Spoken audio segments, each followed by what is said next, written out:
हमारी एक राजनीतिक व्यवस्था है। उस राजनीतिक व्यवस्था में यदि हमारे को न्यायप्रिय लोकप्रिय व्यवस्था मिल जाए तो चाहे किसी प्रकार का भी बहुमत हो, हमारे को उसमें कोई हमारे को ये सब बातें अच्छी व्यवस्था क्यों नहीं मिली।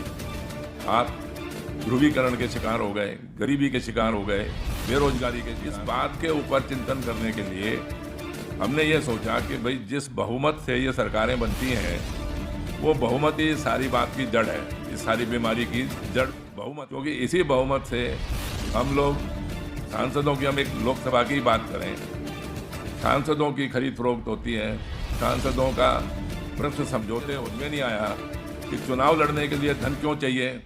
चुनाव तो लोगों ने या मतदाताओं ने एक अच्छे उम्मीदवार को चुनना है, उसके लिए धन क्यों देना पड़ेगा, उसको शराब क्यों पिलानी पड़ेगी, पैसा क्यों बांटना पड़ेगा। पार्टियां चुनाव लड़ रही हैं, एक पार्टी के 300 सांसद 45 लाख वोट लेके जीते और दूसरी पार्टी के 243 सांसद 55 लाख वोट लेके जीते। आप लोकतंत्र के अंदर बहुमत किसका मानो? कि हमारे मतदाताओं के एक ऐसा नाटक किया जाता है चुनाव के नाम का, वो चुनाव नहीं है, एक नौटंकी है। चुनाव होने के बाद में आप मुझे बता दीजिए एक भी मतदाता का क्या चुने हुए सांसद आपकी सरकार बनाते हैं और वो भी बिल्कुल जिम्मेवार नहीं है। जिम्मेवार कौन है? अच्छा, आज हवा खराब है, इसका जिम्मेवार कौन है? कोई मतदाता जिम्मेवार है, सरकार जिम्मेवार है, प्रधानमंत्री जिम्मेवार होगा या कौन जिम्मेवार होगा? किसी को तो जिम्मेवार बताओगे। जब कोई जिम्मेवार ही नहीं है तो ये अच्छी राजनीतिक व्यवस्था पकड़ी हुई ने 18 से 25 साल वाले वोटरों को वोटर बना रखा है और वो चुनाव लड़ नहीं सकते हैं। क्यों, ऐसा क्यों है? जब आप उनके वोट से सरकार बना सकते हो तो वो स्वयं सरकार का भाग क्यों नहीं बन रहा है? तो 40-50 साल के हो गए, उन्होंने तो वोट डाल के देख लिया कि इस राजनीतिक व्यवस्था से कुछ निकलने वाला नहीं है, तो वो वोट डालना ही बंद कर दे। कैसे बदलोगे आप इसको? क्या बदलना चाहते हो आप? कैसे बदलोगे? जिस प्रकार एक सांसद को वोट ज्यादा मिला और वो कॉन्फ्रेंस ही नहीं करते, कौन सवाल करेगा उससे? आप कहते हो सवाल करने का अधिकार होना चाहिए, आप सवाल करके दिखा दो उनसे। कैसे सवाल किया जाए? क्या तरीका है सवाल करने का? ये लोकतंत्र के अंदर जब तक और जब आप जानबूझ के धनबलियों को टिकट दो तो वो कैसे कानून बनेंगे ये भी आप सोच लीजिए। एक भ्रष्टाचारी अपराधी आदमी कैसे कानून बनाएगा? जो गरीब आदमी है उनकी गरीबी क्यों नहीं ठीक हो रही? कैसे एक हवा साफ क्यों नहीं है, पानी साफ क्यों नहीं है, खाने पीने की चीजों में मिलावट क्यों है, इतनी भीड़ कैसे हो गई? कोई व्यवस्था तो बनेगी। क्या अधिकार हमारा है क्या? और जो राजनीति आपकी 75 साल पहले थी वही राजनीति आज है, उसके अंदर कोई सुधार की आवश्यकता नहीं है। जब आप हर 3 मिनट के अंदर कोई कानून बना देते हो और हर 3 मिनट के अंदर अंदर कानून को खत्म भी कर देते हो, तो हमने जिसको वोट दिया वो क्या हमने गुलाम बनने के लिए वोट दिया है क्या? मेरा सीधा मानना है कि जिस पार्टी को सबसे ज्यादा वोट मिल जाए, क्योंकि वोटिंग का एक प्रक्रिया है ना, हमने वोट दिया है। अगर हमने जो उम्मीदवार हमारा हारा क्यों किया? आप हारे हुए उम्मीदवार के वोटर भी वोट गिन लीजिए और जीते हुए वोट के भी वोट गिन लीजिए। उम्मीदवार के जिसके ज्यादा वोट हैं ज्यादा गिन लो, कम वोट हैं तो कम गिन लो। अगर और राजनीतिक पार्टियों की तुलना में आपको सबसे ज्यादा वोट मिले हैं, उसका बहुमत मानने में क्या आपत्ति है? जब आप सांसदों का बहुमत मान सकते हो तो वोटों का बहुमत क्यों नहीं मान सकते? क्या आपत्ति है इसके अंदर? और फिर कोई कानून तो बनाओ, कोई परिभाषा तो बनाओ बहुमत की, कोई संविधान बनाओ, कोई एक्ट बनाओ, कुछ तो बताओ कि बहुमत हम इसको बोलते हैं। अब कांग्रेस के वोट ज्यादा हैं लेकिन उनके विधायक कम है या सांसद कम है, वो विपक्ष में बैठे हुए हैं। आज हिंदू मुसलमान के नाम के ऊपर इतनी घृणा क्यों है हमारे समाज के अंदर? आप आने वाले टाइम के अंदर और 10 साल 20 साल के बाद में कैसा हिंदुस्तान बनाना चाहते हो आप? आप हिंदू मुसलमान की बात छोड़ दीजिए, 20 साल के बाद में कल्पना करिए कि अगर यही घृणा चलती रही हिंदू मुसलमान की तो कैसा देश बनने वाला है? जब आप एक किसी 20% वर्ग के मुसलमानों को वोट टिकट तक नहीं दोगे, उनके वोट तो लेना चाहते हो आप। और मैं आपको एक सच्चाई और बता देता हूं कि अगर ये मुसलमान इनको वोट देने लग जाएं तो ये हिंदुओं को भी भूल जाएंगे। चुनाव आयोग के अनुसार 122 करोड़ वोटर हमारे देश के अंदर आज जो जनसंख्या है उसके हिसाब से 122 करोड़ वोटर होने चाहिए। चुनाव आयोग ने रजिस्टर कर रखे हैं सिर्फ 90 करोड़ वोटर, 90 या 92 करोड़ वोटर। तो 30 करोड़ वोटर कहाँ चले गए? 30 करोड़ लोग हैं ही नहीं, आपके लिस्ट में ही नहीं है। और उसमें से भी सिर्फ 60 करोड़ वोटरों ने वोट दिया, 30 करोड़ वोटर हो गए। हाँ, बहुमत की परिभाषा नहीं है और वहां आपने दल बदल के कानून बना दिए। दल बदल का कानून क्यों बनाया? दल बदल का कानून तो जब बनाओ जब पहले बहुमत की तो परिभाषा बताओ कि बहुमत क्या है। कोई कानून बना दिया तो वो खाली बीजेपी के लिए लागू है क्या? वो तो पूरे देश के लिए लागू है। जिन राज्यों में उनकी सरकार नहीं है वहां पर भी वो कानून लागू है। तो ऐसा क्यों है? वो तो पूरे देश का प्रधानमंत्री है। मैं जहां तक समझता हूं कि प्रधानमंत्री को तो चुनावों के अंदर भाग ही नहीं लेना चाहिए।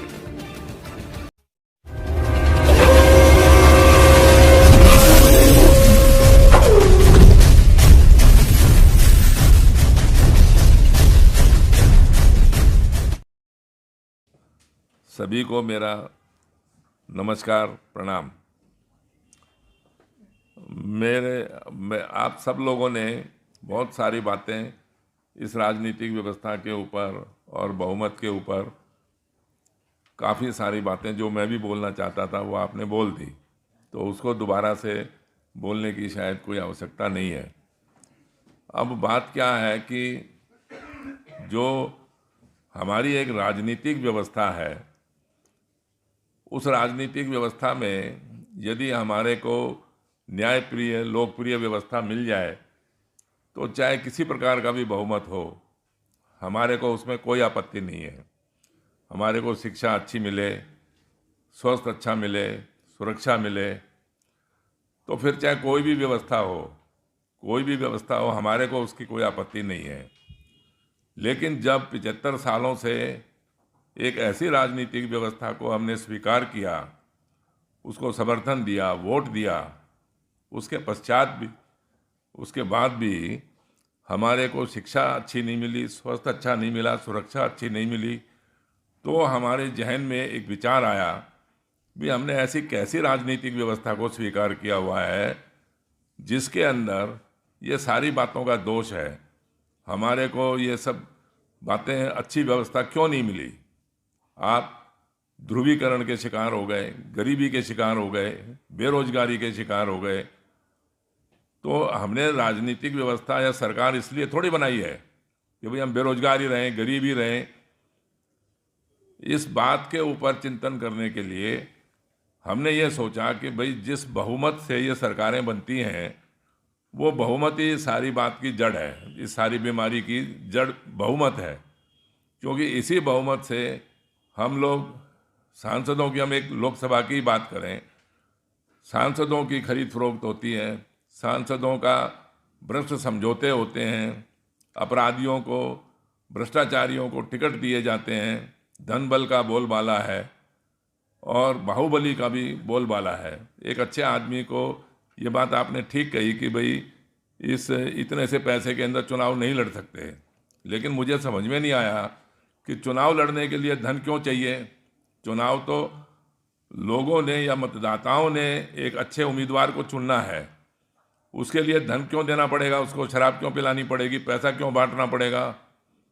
मुझे ये बात समझ में नहीं आई। तो कोई भी प्रकार की अगर व्यवस्था में हमारे को न्यायप्रिय लोकप्रिय व्यवस्था मिल जाए तो हमारे को कोई भी व्यवस्था हमें स्वीकार है, हमें उससे कोई विरोध नहीं है।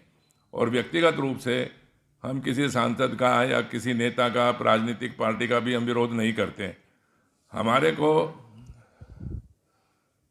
एक दो सीधे सीधे सवाल मैं करता हूं कि लोकसभा के चुनाव के अंदर मान लो सक्सेना साहब, दो पार्टियां चुनाव लड़ रही हैं, एक पार्टी के 300 सांसद 45 लाख वोट लेके जीते और दूसरी पार्टी के 243 सांसद 55 लाख वोट लेके जीते। आप लोकतंत्र के अंदर बहुमत किसका मानोगे? ऐसा हो सकता है या नहीं हो सकता है, पहले ये भी बता दो। ऐसा तो मैंने अपने जीवन के अंदर भी कितनी बारी मैंने ऐसा देखा, कर्नाटक के चुनाव में भी देखा और अभी भी और कई बहुत सारे चुनावों के अंदर ऐसा देखा कि जिसके वोट ज़्यादा हैं उनके सांसद कम है, और जिनके वोट कम है उनके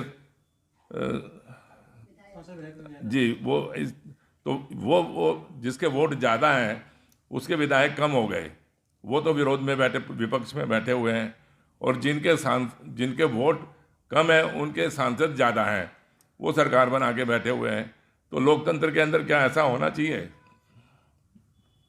इसमें हमको फेडरल स्ट्रक्चर में जाना पड़ेगा तमिलनाडु के।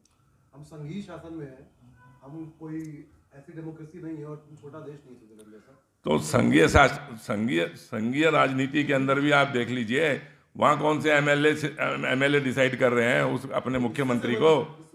तो ये बात यही है, कुल मिला के घुमा फिरा के बात इसी तरह से आती है कि हमारे मतदाताओं के एक ऐसा नाटक किया जाता है चुनाव के नाम का। वो चुनाव नहीं है, एक नौटंकी है। चुनाव होने के बाद में आप मुझे बता दीजिए एक भी मतदाता का क्या महत्व है? कोई महत्व नहीं है। कौन से मतदाताओं से आप पूछते हो उनकी क्या भागीदारी है सरकार के अंदर, क्या योगदान है, क्या प्रभाव है, उनका क्या महत्व है? कोई भी महत्व नहीं है। केवल चुने हुए सांसद आपकी सरकार बनाते हैं, और वो भी बिल्कुल जिम्मेवार नहीं है। जिम्मेवार कौन है? अच्छा, आज हवा खराब है, इसका जिम्मेवार कौन है?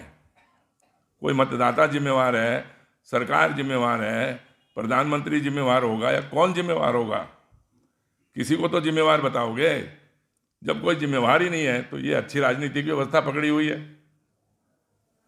ये तो समझ में आनी चाहिए ना बात। आज आपने 18 से 25 साल वाले वोटरों को वोटर बना रखा है और वो चुनाव लड़ नहीं सकते हैं। क्यों? ऐसा क्यों है? जब आप उनके वोट से सरकार बना सकते हो तो वो स्वयं सरकार का भाग क्यों नहीं बन सकते? और आपको पता होना चाहिए कि कितने लोग हैं ऐसे 18 से 25 साल की उम्र के मतदाता, कुल वोटरों के करीब करीब 25 से 30% वोटर हैं। तो और सबसे ज़्यादा वोट भी वही डालते हैं। एक ये भी विडंबना है, जो 40-50 साल के हो गए उन्होंने तो वोट डाल के देख लिया कि इस राजनीतिक व्यवस्था से कुछ निकलने वाला नहीं है, तो वो वोट डालना ही बंद कर देते हैं। तो जब 18 से 25 साल वाले वोटर तो इस राजनीतिक व्यवस्था को कैसे ठीक करोगे आप?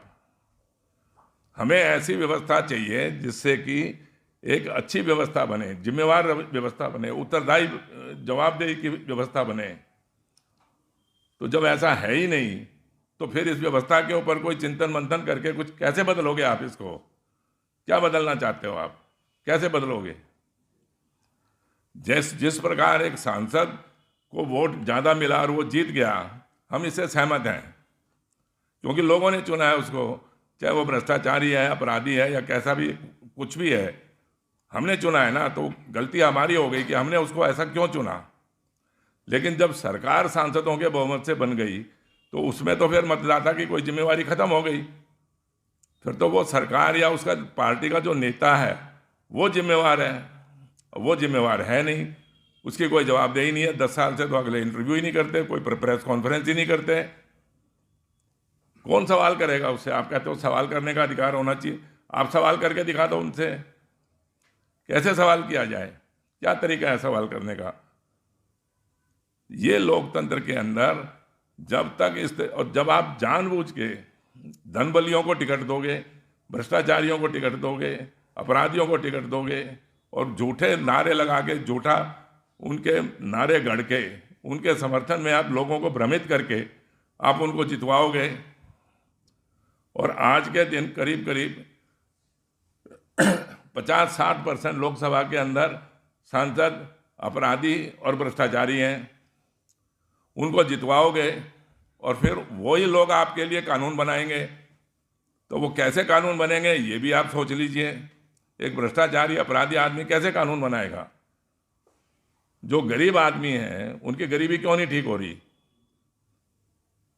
भाई? कैसे एक हवा साफ क्यों नहीं है? पानी साफ क्यों नहीं है? खाने पीने की चीज़ों में मिलावट क्यों है? इतनी भीड़ कैसे हो गई? कोई व्यवस्था तो बनेगी। और आप धन के आधार के ऊपर, बाहुबली के आधार के ऊपर आप चुनाव जीत लो। चुनाव हो जाने के पश्चात कैसे निर्णय होते हैं प्रधानमंत्री के या मुख्यमंत्री के, ये भी आप सोच लो। तो क्या अधिकार हमारा है क्या? और जो राजनीति आपकी 75 साल पहले थी वही राजनीति आज है। उसके अंदर कोई सुधार की आवश्यकता नहीं है। जब आप हर 3 मिनट के अंदर कोई कानून बना देते हो और हर 3 मिनट के अंदर अंदर कानून को ख़त्म भी कर देते हो, तो हमने जिसको वोट दिया वो क्या हमने गुलाम को गुलाम बनने के लिए वोट दिया है क्या? मैंने तो अपना प्रतिनिधि चुना है ना। मैंने इसलिए प्रतिनिधि चुना था कि वो भ्रष्टाचार करे, अपराध करे। ऐसे तो इसलिए तो मैंने चुनाव नहीं लड़ा था, उसको वोट नहीं दिया था ना। तो ऐसा क्यों हुआ? इसके ऊपर क्या चिंतन करोगे, कैसे सुधार करोगे आप इसका? मेरा सीधा सीधा मानना है कि जिस पार्टी को सबसे ज़्यादा वोट मिल जाए, क्योंकि वोटिंग का एक प्रक्रिया है ना, हमने वोट दिया है। अगर आपने जो उम्मीदवार हमारा हार गया, वो हारने वाले उम्मीदवार को वो उम्मीदवार भी हार गया और उनके वोटर भी हार गए। ऐसा क्यों हुआ? वोटर को मैं मानता हूं कि कभी भी नहीं हारता वोटर। वोटर ने वोट दे दिया तो वो हमेशा ही जीतता है, क्योंकि मैंने अपनी राजनीतिक व्यवस्था के अंदर विश्वास करके वोट दिया है। एक जो उम्मीदवार जो हारा है वो भी वोटर है, आपने वोटर को भी हरा दिया। ऐसा क्यों किया? आप हारे हुए उम्मीदवार के वोटर भी वोट गिन लीजिए और जीते हुए वोट के भी वोट गिन लीजिए उम्मीदवार के। जिसके ज़्यादा वोट हैं ज़्यादा गिन लो, कम वोट हैं तो कम गिन लो।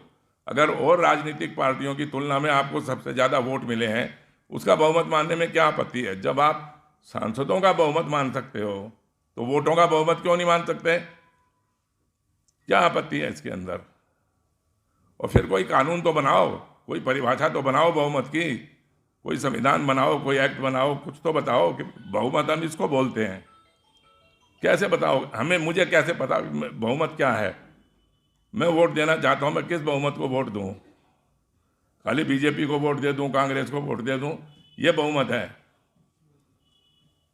अब कांग्रेस के वोट ज़्यादा हैं लेकिन उनके विधायक कम है या सांसद कम है, वो विपक्ष में बैठे हुए हैं या वो बिक गए, उन्होंने दूसरी पार्टियों से समझौता कर लिया। ऐसा क्यों हुआ? तो कहीं तो कोई रुकावट होनी चाहिए ना, कोई जिम्मेवारी बननी चाहिए। चाहे मतदाता जिम्मेवार बने, सांसद जिम्मेवार बने, प्रधानमंत्री मुख्यमंत्री जिम्मेवार बने, राष्ट्रपति जिम्मेवार बने, इस सारी व्यवस्था का जिम्मेवार कौन है? ये एक सवाल है कि नहीं है? आज हिंदू मुसलमान के नाम के ऊपर इतनी घृणा क्यों है हमारे समाज के अंदर? आप आने वाले टाइम के अंदर और 10 साल 20 साल के बाद में कैसा हिंदुस्तान बनाना चाहते हो आप? आप हिंदू मुसलमान की बात छोड़ दीजिए, 20 साल के बाद में कल्पना करिए कि अगर यही घृणा चलती रही हिंदू मुसलमान की तो कैसा देश बनने वाला है। जब आप एक किसी 20% वर्ग के मुसलमानों को वोट टिकट तक नहीं दोगे, उनके वोट तो लेना चाहते हो आप। और मैं आपको एक सच्चाई और बता देता हूं कि अगर ये मुसलमान इनको वोट देने लग जाएं तो ये हिंदुओं को भी भूल जाएंगे। ये तो एक ऐसा समाज बन गया। 20 साल के बाद में आप कैसा देश बनाना चाहते हो, ये बताइए हमारे को। और चुनाव आयोग के अनुसार 122 करोड़ वोटर हमारे देश के अंदर आज जो जनसंख्या है उसके हिसाब से 122 करोड़ वोटर होने चाहिए। चुनाव आयोग ने रजिस्टर कर रखे हैं सिर्फ 90 करोड़ वोटर, 90 या 92 करोड़ वोटर। तो 30 करोड़ वोटर कहाँ चले गए? 30 करोड़ लोग हैं ही नहीं, आपके लिस्ट में ही नहीं है। और उसमें से भी सिर्फ 60 करोड़ वोटरों ने वोट दिया, 30 करोड़ वोटर और गायब हो गए। अब 140 करोड़ की जनसंख्या में खाली 60 करोड़ वोटर हैं और उस 60 करोड़ वोटरों के अंदर से बीजेपी ने सिर्फ 22 करोड़ वोट लिए हैं। 22 करोड़ वोटर भी वो हैं, कुल वोट हैं उनके, जिनके उम्मीदवार जो हारे हुए उम्मीदवार हैं उनके भी वोट इन्होंने जोड़ रखे हैं। तो जीते हुए उम्मीदवार जो 303 हैं उनके वोटर हैं खाली 15 या 16 करोड़ वोट। अब चलो 90 करोड़ वोटर ही मान लिया जाए कि भाई कुल वोट हमारे 90 करोड़ हैं, तो 90 करोड़ वोटर के अंदर सिर्फ 15 करोड़ वोट लेके सरकार बना रखी है। ये कौन सा बहुमत है? और हमेशा ही जितने भी वोटर हैं, करीब करीब 60 से 70% वोटर ऐसे हैं जिनके उम्मीदवार हमेशा ही हारते हैं।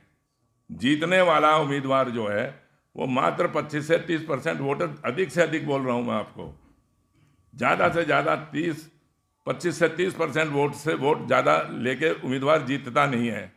तो 70% वोटर तो हमेशा ही हारने वालों को वोट देते हैं। तो क्या वो वोटर नहीं है, देश के नागरिक नहीं है? जब जहां बहुमत की परिभाषा नहीं है और वहां आपने दल बदल के कानून बना दिए। दल बदल का कानून क्यों बनाया? दल बदल का कानून तो जब बनाओ जब पहले बहुमत की तो परिभाषा बताओ कि बहुमत क्या है। दल बदल क्यों नहीं होना चाहिए? दल बदल किसको बोलते हो? एक व्हिप का कानून भी क्यों है? व्हिप किस लिए बना दिया? अरे भाई, किसी सांसद, जो सांसद है वो सांसद तो पूरे देश का है ना। जो कानून बनाएगा या जो कानून नहीं बनाएगा वो तो पूरे देश के लिए लागू होगा। आज बीजेपी ने कोई कानून बना दिया तो वो खाली बीजेपी के लिए लागू है क्या? वो तो पूरे देश के लिए लागू है। जिन राज्यों में उनकी सरकार नहीं है वहां पर भी वो कानून लागू है। तो ऐसा क्यों है? वो तो पूरे देश का प्रधानमंत्री है। मैं जहां तक समझता हूं कि प्रधानमंत्री को तो चुनावों के अंदर भाग ही नहीं लेना चाहिए। वो पूरे देश का प्रधानमंत्री है। जो जिसका काम है चुनाव में भाग लेने का, राज्य में राज्य के लोग जाएंगे केंद्र में। जब आपने प्रधानमंत्री बन चुके, इसके ऊपर तो कोई ताकत है ही नहीं ना, कोई राजनीतिक शक्ति है ही नहीं। प्रधानमंत्री से ऊपर तो कोई भी नहीं है। तो ये देखिए, इन सारी बातों का चिंतन मंथन करने के लिए ही हमने सत्य बहुमत पार्टी बनाई। मैं कोई नेता नहीं हूँ, ना मैंने कोई आज तक राजनीति करी, ना मेरे परिवार वालों ने राजनीति करी। लेकिन आने वाला समय हमारे बच्चों का, हमारा क्या भविष्य होगा, इसके ऊपर चिंतन करने के लिए हमने राजनीतिक पार्टी बनाई। मेरी जो जिम्मेवारी थी वो मैंने खूब निभा दी। अब ये सब जिम्मेवारी आप लोगों के ऊपर है कि आप इस बात को समझ के, कोई सवाल जवाब करना है तो मैं बैठ के आपसे बात कर सकता हूँ। लेकिन ये चांदनी चौक क्षेत्र के अंदर भी अगर आप सत्य बहुमत की चर्चा बना दोगे, हारना जीतना तो ऊपर वाले के ऊपर है। लेकिन पूरे देश के अंदर एक ऐसी राजनीतिक व्यवस्था की चर्चा बन जाएगी, लोग मजबूर हो जाएंगे, लोग विवश हो जाएंगे इसके ऊपर सोचने के लिए। अरे जब जहाँ लोगों के वोटरों के वोट से ही बहुमत नहीं बनता, फिर कैसा बहुमत है ये? आप इसी बात के ऊपर चिंतन करिए। धन्यवाद आपका।